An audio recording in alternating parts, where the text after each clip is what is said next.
Love doesn't fall apart with shouting. Sometimes it dies quietly. One polite smile at a dinner table at a time. That's what Deep Water is about. A film that doesn't scream, but hums. It watches you, the way you watch someone you've stopped trusting.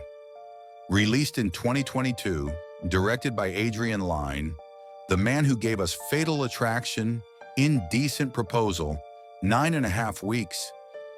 This movie isn't just another thriller. It's an echo of an entire era of cinema that Hollywood doesn't know how to make anymore. In Deep Water, Ben Affleck plays Vic Van Allen, a man who's learned the art of silence. He's rich, successful, polite, and married to a woman who sets his world on fire in all the wrong ways. Ana de Armas plays Melinda, his wife, magnetic, unpredictable, alive in a way Vic has forgotten how to be. Their marriage is a performance, something that looks polished from the outside, but rots at its core. She flirts openly, tests him constantly, and he lets her. Or maybe he doesn't. The beauty of Deep Water lies in that uncertainty. Who's in control here? Who's torturing who? Every scene is a small act of psychological warfare, a chess game between two people too tired to admit they still care. Adrian Lyne films their home like a cage, beautiful, sunlit, suffocating.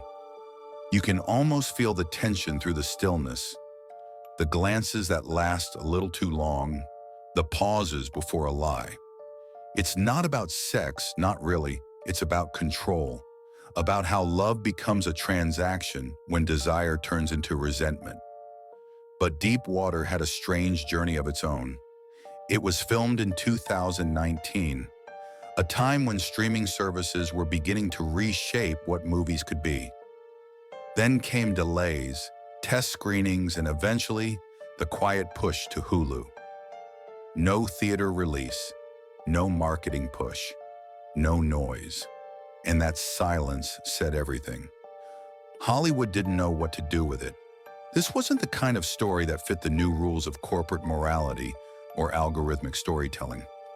This was an erotic thriller, a genre that once dominated box offices in the 80s and 90s. Films that explored desire and deception with adult nuance, not teenage fantasy. But over the years, those movies vanished. Studios grew scared of intimacy. Sex became taboo again, not because of censorship, but because of optics. The same Hollywood that once glorified risk now plays it safe. And Deep Water, with all its slow tension, its moral messiness, felt like a time traveler from a forgotten world. Adrian Lyne himself hadn't directed a film in 20 years before this.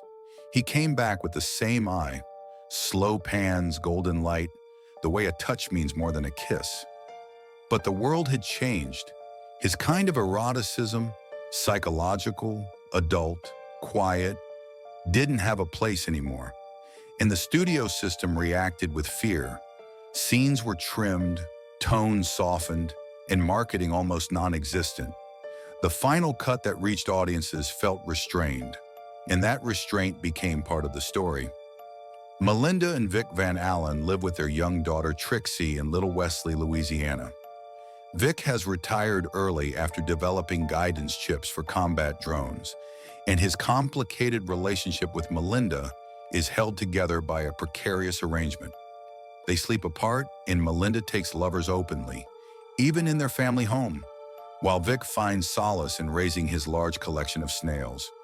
Their open marriage is no secret to their concerned friends, and Vic grows increasingly jealous, while Melinda laments his lack of passion. Melinda invites her latest lover, Joel, to a neighbor's party.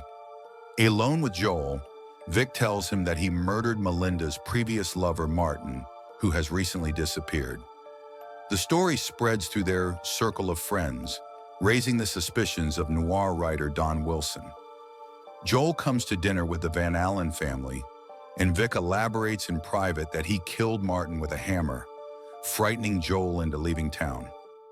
A TV news report reveals that Martin's body has been found shot to death, and a suspect is arrested. Vic confronts Melinda after she gives money to Charlie, her new lover and piano teacher. She invites Charlie to a friend's pool party and introduces him to Vic, toying with his jealousy. Rain sends everyone inside, leaving Vic and Charlie alone in the water.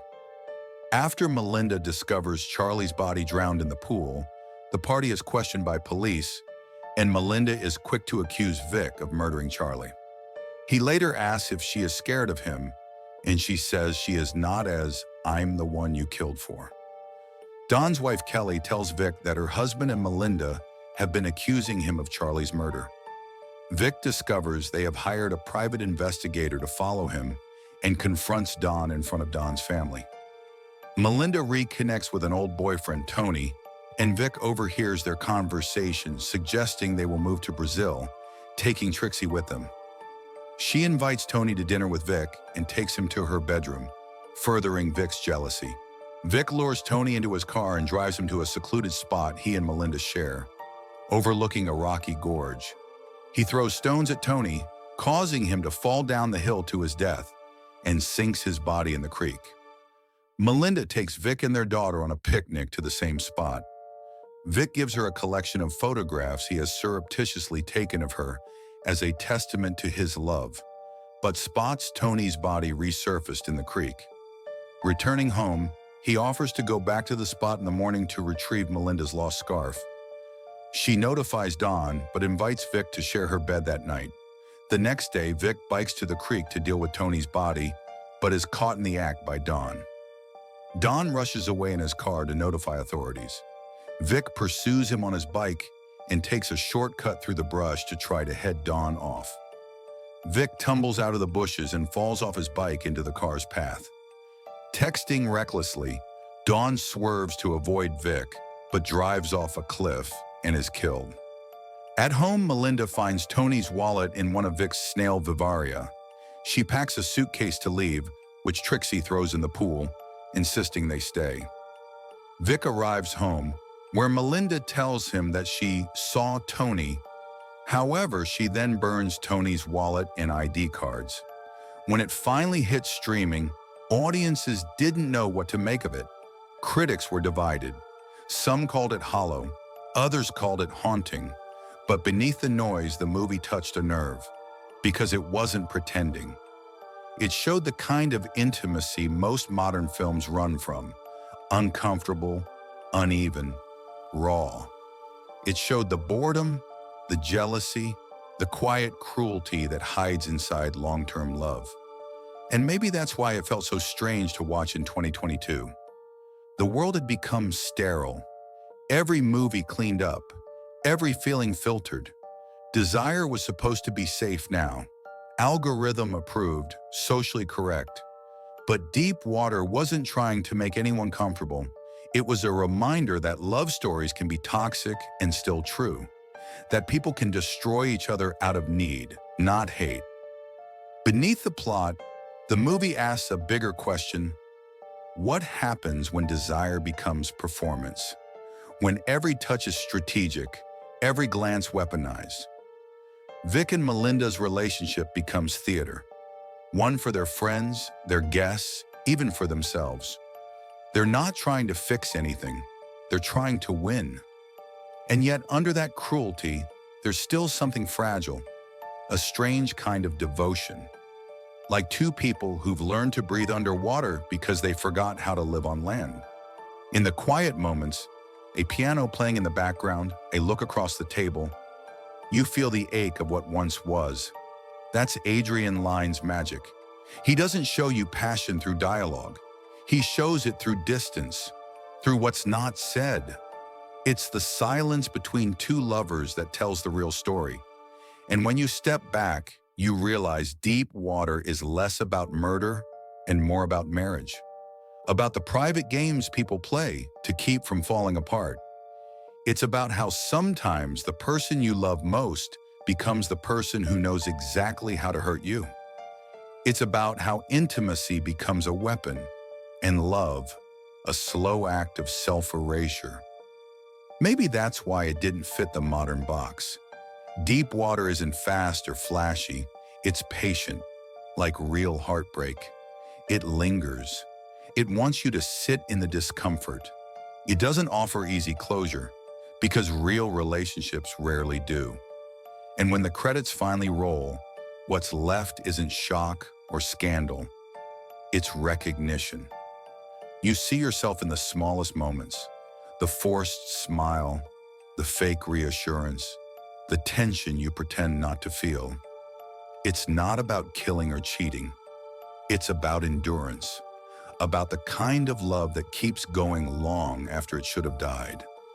In that way, Deep Water might be the last of its kind, a ghost of the erotic thriller genre, and maybe a eulogy for adult cinema itself. In a world that filters everything down to safe narratives and simple emotions, Adrian Lyne dared to show something messy, quiet, and real. And maybe beneath all the mystery, that's what makes the film powerful. Not its shock value, but its honesty. A reminder that the scariest thing in love isn't what we do to others, it's what we allow to be done to ourselves.